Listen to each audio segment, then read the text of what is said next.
This is Steve Young for the Co-Roundtable, late September 2022. And I'd just like to share with you a really, to me, a important and kind of remarkable accidental meeting I had the other month in Bangkok, Thailand, with a friend of mine who's a Buddhist monk. His name is Anil Sakya. He was born in Nepal, he's a Nepalese, but he's lived in Bangkok for, I don't know, 30 years, something like that. He has a very senior position in the Thai priesthood, the Sangha.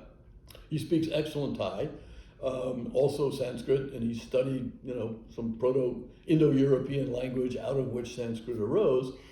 And we were just kind of talking about things, and he was sort of reflecting on a world shifting out of balance.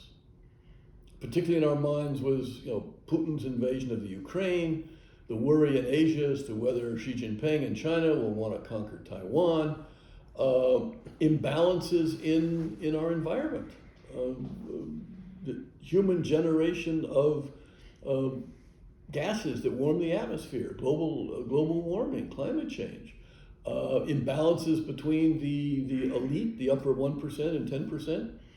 I see one figure, some of them, like 1% of the richest people in the world have more assets, real assets, than the bottom 50% or something like that. It's a staggering figure. And his notion that in the Buddha's way of thinking, his concept of a middle way, he was trying to focus our attention, our mental attention, both intellectual, emotional, psychological, things like that, on what? Some kind of balance, some kind of equilibrium, some kind of system of checks and balances where we avoid extremes. And so our course is not necessarily totally straight and steady, but it kind of can meander here and there. You can do something today and something different tomorrow, but it's within a range. And difficulties arise when we exceed the range, so to speak. If we go too far, up or down, right or left, hot or cold.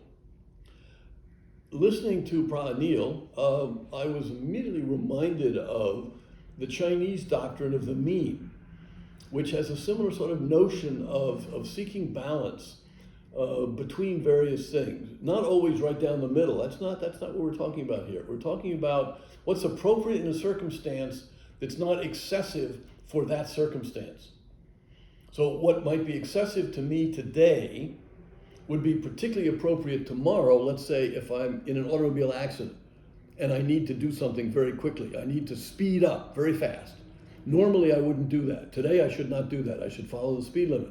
But tomorrow something's happening. Some car's coming at me. I gotta move. That's balance and equilibrium under those circumstances. So we also have Aristotle who grounded his sense of good humanity in what he called the golden mean. We have, and I was thinking, my goodness gracious, this is opening up many doors. We have John Locke, who wrote in his second treatise on government sort of the framework for the American Constitution, and basically for constitutional democracy, I would argue, helped by the Frenchman Montesquieu earlier. But Locke talks about checks and balances. You don't want the government to be too strong, but you don't want the government to be too weak either. So I'm just wondering if some intangible perspective on balance, on seeking equilibrium, on developing a sixth sense as to where the equilibrium is, would not be a good way for us to go.